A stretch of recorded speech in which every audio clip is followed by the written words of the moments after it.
এক এক সময় যখন কাস্টমারও ভেবে ভেবে হাল ছেড়ে দেয়, আমিও ভেবে হাল ছেড়ে দিই যে নতুনত্ব কেকের মধ্যে কি ফ্লেভার অ্যাড করলে আমারও জিনিসটা ভালো লাগবে আর কাস্টমারেরও জিনিসটা ভালো লাগবে। মানে আমি কেকটা বানিয়ে হ্যাপি হব আর কাস্টমার কেকটাকে খেয়ে হ্যাপি হবে।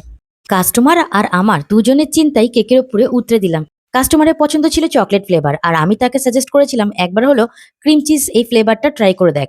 তো তখন বললো ঠিক আছে, দুটো ফ্লেভার কি অ্যাড করা যাবে? আমি বললাম হ্যাঁ, কেন যাবে না। কাস্টমাইজ মানেই তো তুই যে কোনো জিনিস যে কোনো কেকের মধ্যে অ্যাড করতে পারবি।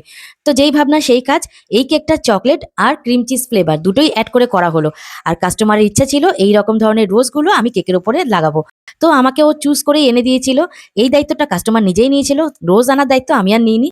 তো ওর পছন্দ মতো কেকের মধ্যে ওর পছন্দের গোলাপটাই লাগিয়ে দিলাম। তবে আমরা দুজনেই অনেকটা চেষ্টা করেছিলাম কেকের ক্রিমের সাথে গোলাপের কালারটা যেন এক করা যায়। সেটার কোনো মতেই সম্ভব হলো না। ক্রিমের কালারের সাথে গোলাপের কালার আর মিলল না। কিন্তু যেটা এনেছে সেটাও অনেক সুন্দর। কেকটা এত অব্দি কমপ্লিট করার পরে আমার কোথাও যেন একটু খালি, খালি লাগছিল। তাই ওপর দিকে একটা সানফ্লাওয়ার হ্যান্ডমেড চকলেট ওখানে এড করে দিলাম। আর বাকি ছিল নাম লেখাটা। নামটা লিখতে গিয়ে আমাকে কাস্টমার বলল, "ওখানে শুধু হ্যাপি বার্থডে বড়টা লেখো।"